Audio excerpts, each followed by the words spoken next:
Hello, you are listening to the OmniTalk Fast 5, brought to you in partnership with the A&M Consumer and Retail Group, Firework, SPS Commerce, and Sezzle. But we begin today with even bigger news out of Walmart. Ann, please. All right, Chris, according to Chain Store Age, Walmart has revamped its website and mobile app to look more like social media.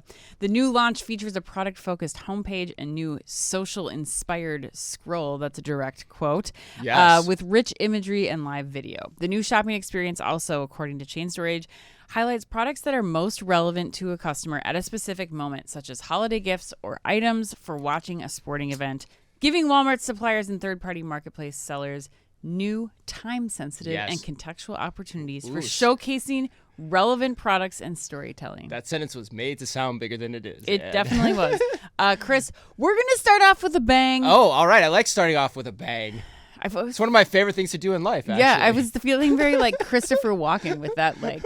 Oh, Christopher Walken. Yeah, just like very excited and like the tone was there. But this is A&M. Could have fooled me. I know.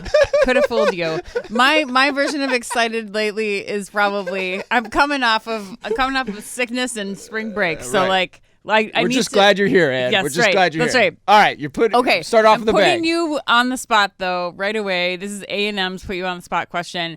Chris, we at A&M CRG love any attempt to make digital commerce interfaces more like how users actually like to scroll and more naturally engage with content online. What do you think of this particular experience from Walmart, Chris? Oh, wow. We're going right at it from the beginning. Like, what's my take on the new website redesign? All right. Well, I think a couple points I'd make on this first. So, number one, I want to say this because I think it's important. Anytime anyone does a site redesign, Oh, God.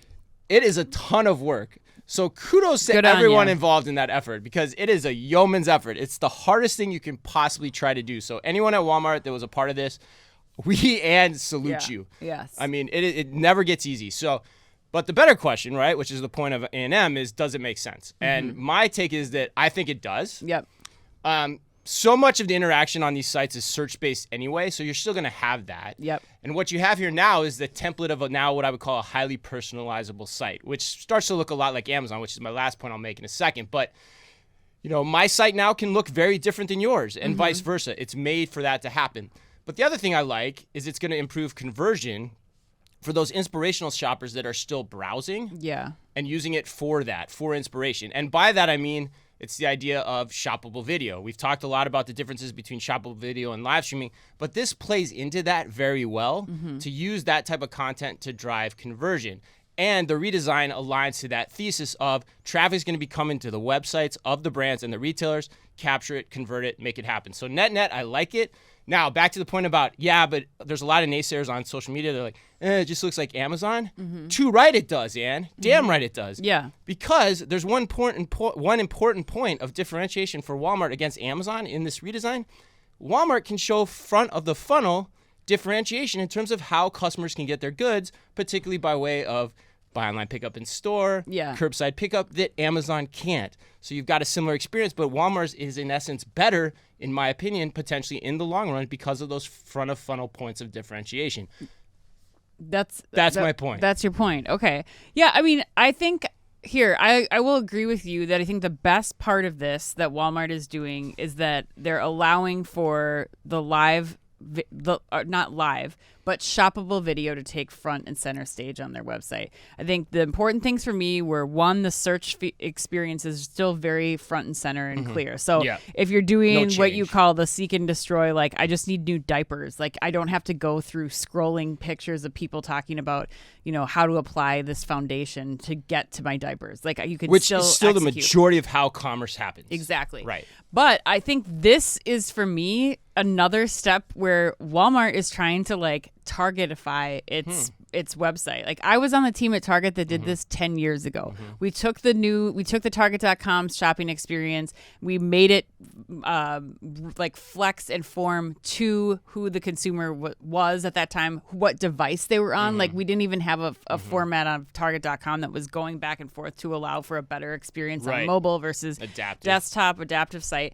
And so I think that, for Walmart, this maybe will be something that isn't as front and center and noticed by the consumer as I think what people were expecting, and that's where some of the naysaying is coming from. But I think that this is a step in the right direction for Walmart.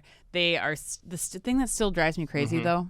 They still make you pick on the app how you're going to fulfill right away at the, like you were talking about front of funnel, which I just don't love. Like, let me browse. If I'm stopped as a consumer. You want it on the PDP. You don't want it up front. Yeah, right. They still got to get that to happen. So I think that's for me that's still the first hurdle. Like, you lost me if I came from an ad on TikTok and I'm coming to Walmart and you're like, how do you want this fulfilled right away? And it's like, I don't know yet. Right. That's right. That's a great point. It's too early in the funnel. Yeah, exactly. It's from the PDP is what I was trying to describe to you. Now, I got to think they A/B tested the hell out of this too. At least I hope they did. So they probably know they're onto something. That's a great thing about digital commerce. If you do it right, you can know you're going to be pretty successful with it when you roll it out. Right. So net, I think we agree, Ann. We got a lot of crap for agreeing too much. So I know. Got to find some points of differentiation here.